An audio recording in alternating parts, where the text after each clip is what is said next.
Hello អ្នកទាំងអស់គ្នាថ្ងៃនឹងគ្រូជំនាញស្ថិតនៅខេត្តសៀមរាបអ្នកទាំងអស់គ្នាអញ្ចឹងមកថាមានបុគ្គលមួយចំនួនចង់បានលទ្ធផលថ្មីក៏ប៉ុន្តែចូលចិត្តសាងអ្វីដែល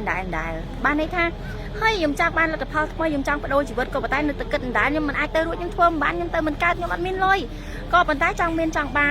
វិតល្អចង់ឃើញមានគេមានចង់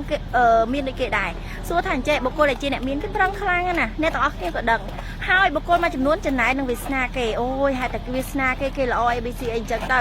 តាមពិតអ្នកទាំងអស់គ្នាតម្រាំតែគេមានវាសនាល្អគឺគេប្រឹងខ្លាំងណាបើសិនជាអ្នកទាំងអស់គ្នាជាបុគ្គលម្នាក់ដែលកំពុងតែមានអារម្មណ៍មួយនឹងនៅក្នុងខ្លួនណា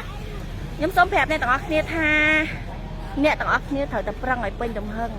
ព្រោះថាលទ្ធផលមួយមិនមែនប្រឹងលេងឲ្យបានផលធំទេណាអត់ទេអ្នកទាំងអស់គ្នាត្រូវតែប្រឹងឲ្យពេញទំហឹងសាងឲ្យពេញទំហឹងដើរឲ្យពេញទំហឹងព្រោះថាជីវិតមនុស្សយើងណាអ្នកទាំងអស់គ្នាវាតែងតែស្គាល់គ្រប់រសជាតិហើយអំបិលស្គាល់ប៊ីចេងប្រហុកបើសិនជាពេលនេះអ្នកទាំងអស់គ្នាកំពុងតែស្គាល់រសជាតិអំបិលពុំទាន់អានថាមិនម៉ាណាប្រឹងបន្ថែមតិចទៀតអ្នកនឹងស្គាល់រសជាតិភ្លាវរសជាតិផ្អែមរសជាតិជូររសជាតិល្វីងស្គាល់គ្រប់រសជាតិទាំងអស់ចាំថាបើភាពជោគជ័យមួយអ្នកទាំងអស់គ្នាឬភាពមានបានមួយខ្លាចហត់ខ្លាចពិបាកខ្លាចនឿយអ្នកទាំងអស់គ្នាអត់អាចទទួលបានភាពជោគជ័យទេដោយសារភាពជោគជ័យបុគ្គលដែលជោគជ័យមួយគឺហត់ខ្លាំងនឿយខ្លាំងពិបាកខ្លាំងណាអញ្ចឹងអ្នកទាំងអស់គ្នាចែករំលែកប៉ុណ្ណឹងណាដោយក្តីស្រឡាញ់ពីទឹកដីខេត្តសៀមរាបអង្គររបស់យើងនឹង